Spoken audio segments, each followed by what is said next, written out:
Hello friends. आज मैं BPSC के 65वें बीपीएससी जीएस पेपर 2 के विज्ञान और प्रौद्योगिकी से एक क्वेश्चन लेके आया हूँ, जो कि 65वें बीपीएससी में पूछा गया और यह क्वेश्चन 36 मार्क्स का है। और यह क्वेश्चन जो है ये बार बार पूछा ही जाता है। क्वेश्चन है क्या? बिहार लगातार बाढ़ तथा सूखे की प्रकृति आपदाओं का सामना करता रहता है। इन आपदाओं के पूर्वानुमान तथा संबंध में विज्ञान तथा प्रौद्योगिकी की क्या भूमिका हो सकती है? अपने उत्तर को प्रायोगिक उदाहरणों द्वारा समझाइए। यह जो क्वेश्चन है 36 मार्क्स का है और यह क्वेश्चन आपको बार बार आपको देखने को मिलेगा, जो कि पूछा गया है 65वें बीपीएससी 2020 का है। अब इस क्वेश्चन के की पॉइंट को पहले हम समझेंगे कि इसमें हमें क्या क्या दर्शाएंगे जो मुझे नंबर मिलेगा।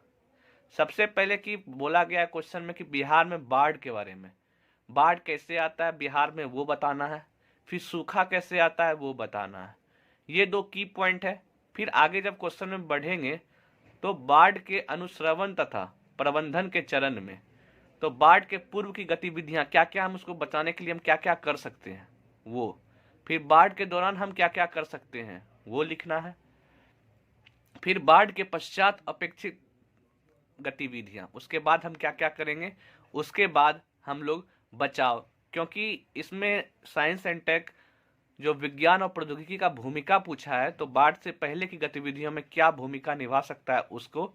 फिर बिहार में बाढ़ प्रबंधन आधारित जीआईएस के साथ कैसे प्रयोग कर सकते हैं उसको भी बताना है। और साथ में अंत में उदाहरण देना है विज्ञान प्रौद्योगिकी का, जो कि flood management improvement support control FMISC होता है, बाढ़ प्रबंधन सूचना प्रबंधन पद्धति कोषांग, इसके बारे में भी बताना है। तो फ्रेंड चलिए अब हम इसके बारे में अच्छे से डिटेल में समझेंगे और एक जो अच्छे प्रकार का क्या आंसर हो सकता है उसके बारे में लिखेंगे। तो हम भूमिका में सबसे पहले बाढ़ क्या है उसके बारे में लिखेंगे। सबसे पहले परिचय। बिहार में लगातार बाढ़ एवं सूखे से संबंधित प्राकृतिक आपदाओं से घिरे रहने की सबसे महत्वपूर्ण वजह है इसकी भौगोलिक स्थिति। इसकी भौगोलिक स्थिति के कारण ही बिहार बाढ़ एवं सूखे दोनों से प्रभावित रहता है। नेपाल से निकलने वाली नदियों में ज्यादातर पानी आने से तथा उत्तराखंड से हुई अधिक वर्षा से, गंगा से अधिक पानी आने से बाढ़ जैसी समस्या का सामना करना पड़ता है। ये हम बाढ़ के बारे में जान गए। अब सूखा के बारे में भी जानेंगे।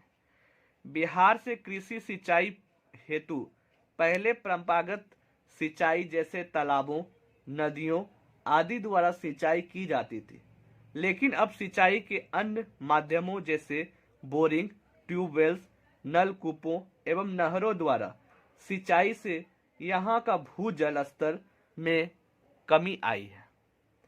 राज्य में लगातार गिरते भूजल स्तर की वजह से सूखे की समस्या गंभीर रूप लेती जा रही है। तो फ्रेंड्स अभी हम लोगों ने बाढ़ क्या है वो भी जान लिया, सूखा क्या है उसके बारे में भी संक्षिप्त बता दिए। अब चलना है कि थोड़ा सा इसके जो पृष्ठभूमि होते हैं उसमें क्या लिखना है। इन समस्याओं के समाधान हेतु सरकार द्वारा बनाई गई राष्ट्रीय जल नीति के अनुसार बाढ़ एवं सूखे को प्रबंधित किया जा सकता है, जिससे सरकार द्वारा पूर्व तैयारी जैसे विकल्पों के साथ ही प्राकृतिक जल विकास प्रणाली को दुरुस्त करने हेतु आधुनिक मशीनों के प्रयोग एवं जल विकास की सही दिशा एवं स्थिति का पता लगाने हेतु भारतीय उपग्रहों का उपयोग किया जाना चाहिए। सूखे से निपटने के लिए विभिन्न कृषि कार्य नीतियों को विकसित कर मृदा एवं जल में सुधार के लिए स्थानीय अनुसंधान एवं वैज्ञानिक संस्थाओं से प्राप्त वैज्ञानिक जानकारी से जल और भूमि आदि के प्रबंधन की व्यवस्था की जा सकती है। भौगोलिक संरचना पद्धति अर्थात GIS, इंग्लिश में इसे जियोलॉजिकल सर्वे ऑफ इंडिया, आपदा प्रबंधन के लिए महत्वपूर्ण उपकरण है। दरअसल आपदा के प्रभावी प्रबंधन हेतु सूचना काफी मायने रखती है। आपदा प्रबंधन से जुड़े व्यक्तियों के लिए सही समय पर सही सूचना का होना नितांत आवश्यक है। बाढ़, भूकंप, तूफान, भूस्खलन, दावानल, अकाल जैसी किसी भी आपदा के लिए संदर्भ में हर तरह का सूचना के लिए मानचित्र तथा भौगोलिक स्थिति का ज्ञान आवश्यक है। समान तौर पर GIS आपदा प्रबंधन में उसकी तैयारी, उससे निपटने, संभलने और उसके समाधान आदि के लिए उपयोगी है। बाढ़ अनुश्रवण तथा प्रबंधन के चरण। अब हम लोग इसमें क्या क्या चरण कैसे होते हैं उसके बारे में समझेंगे। बाढ़ पूर्व की गतिविधियां। अब बाढ़ पूर्व की जो गतिविधियां होगा उसमें हम लोग क्या कर सकते हैं, तो उन नदी स्थलों को चिन्हित करना जहां बाढ़ के कारण मानव जीवन तथा उनकी आर्थिक चेष्टाएं निरंतर बाधित हो। दूसरा पॉइंट इसमें प्रत्येक चयनित नदी स्थल पर बाढ़ के पानी के जमे रहने की अवधि तथा स्थल को चिन्हित करना। तीसरा, बाढ़ की अवधि तथा समय का निर्धारण। चौथा पॉइंट, बाढ़ग्रस्त क्षेत्रों की वस्तुओं के आर्थिक महत्व का निर्धारण। पांचवा पॉइंट, बाढ़ के नए नियत स्तर पर क्षति संभाव्यता का निर्धारण तथा पूर्वानुमान करना। छठा पॉइंट, मानवीय अवस्थी, वास, निर्माण, संरचना के महत्व के दृष्टिकोण से जल स्तर के खतरों के प्रति संचेतना। ये बाढ़ पूर्व की गतिविधियां जो हमने अभी बताई वो आपको मेंस में लिखना है।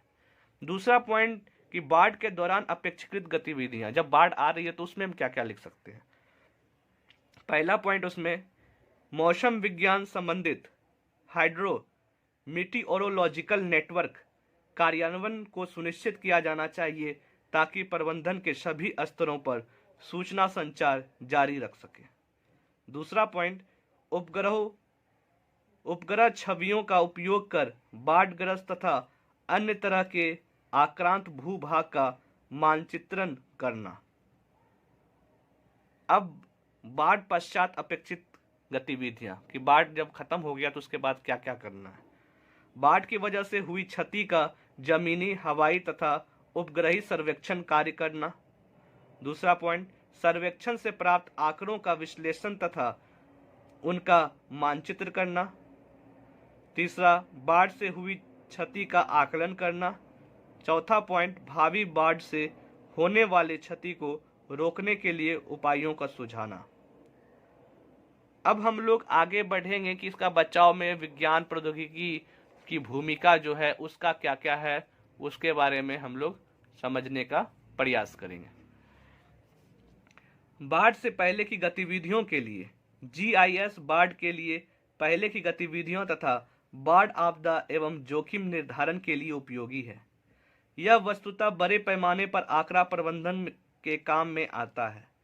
बाढ़ के दौरान गतिविधियों के तहत एवैक्यूएशन रूटों की योजना बनाना ताकि आकस्मिक कार्यों के लिए एक संचालन केंद्र की रूपरेखा बनाई जा सके तथा बाढ़ चेतावनी पद्धति की रूपरेखा सभी संबद्ध आंकड़ों समेत तैयार की जा सके।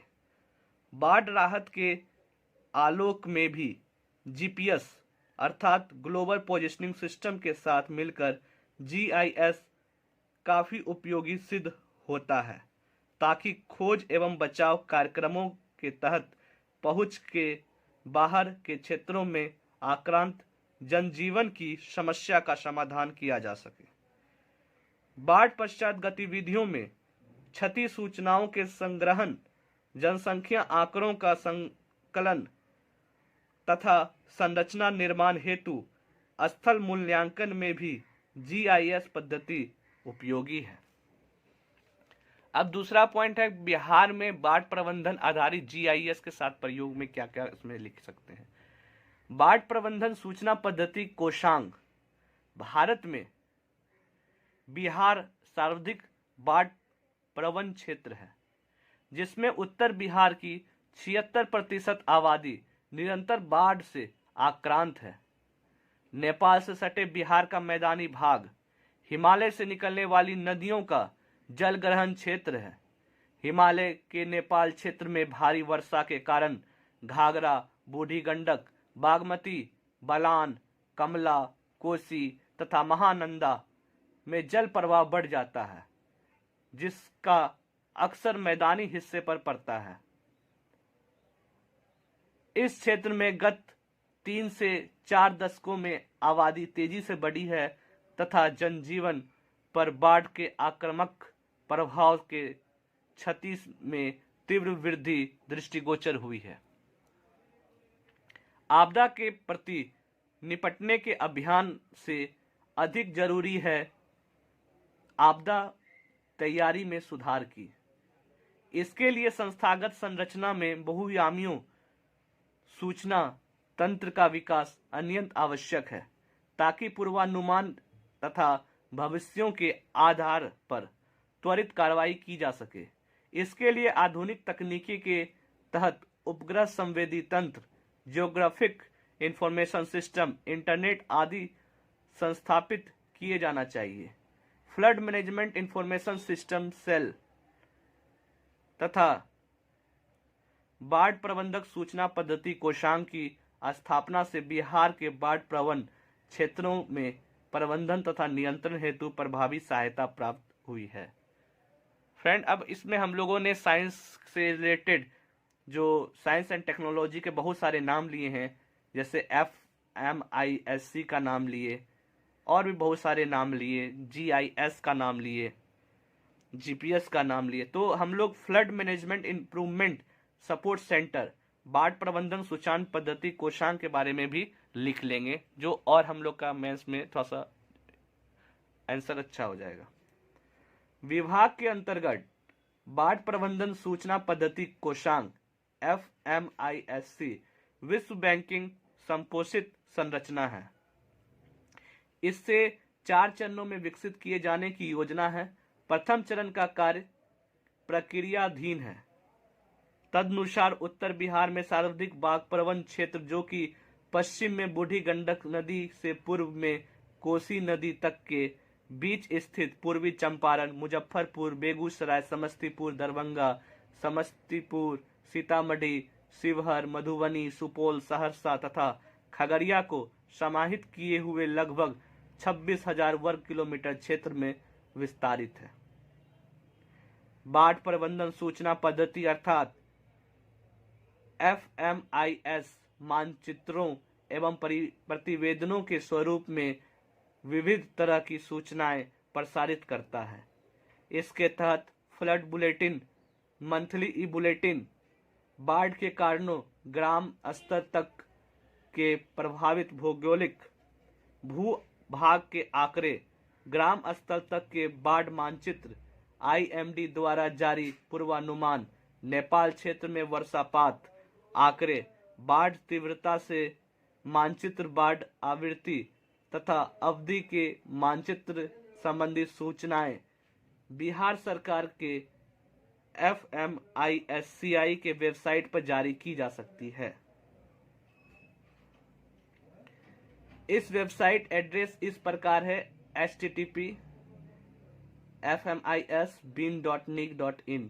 प्रमुख सरकारी तंत्र अर्थात मुख्यमंत्री से लेकर बाढ़ प्रबंधन से जुड़े सभी इकाई को उपलब्ध युक्त सूचनाएं बाढ़ प्रबंधन तथा राहत हेतु कारगर रणनीति अपनाने के लिए काफी उपयोगी सिद्ध होती है।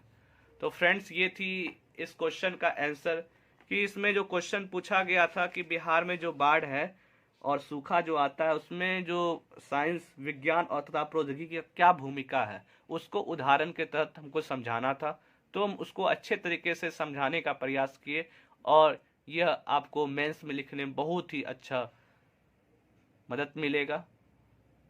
तो फ्रेंड्स मिलते हैं अगले क्वेश्चन के साथ, तब तक के लिए thank you and have a nice day.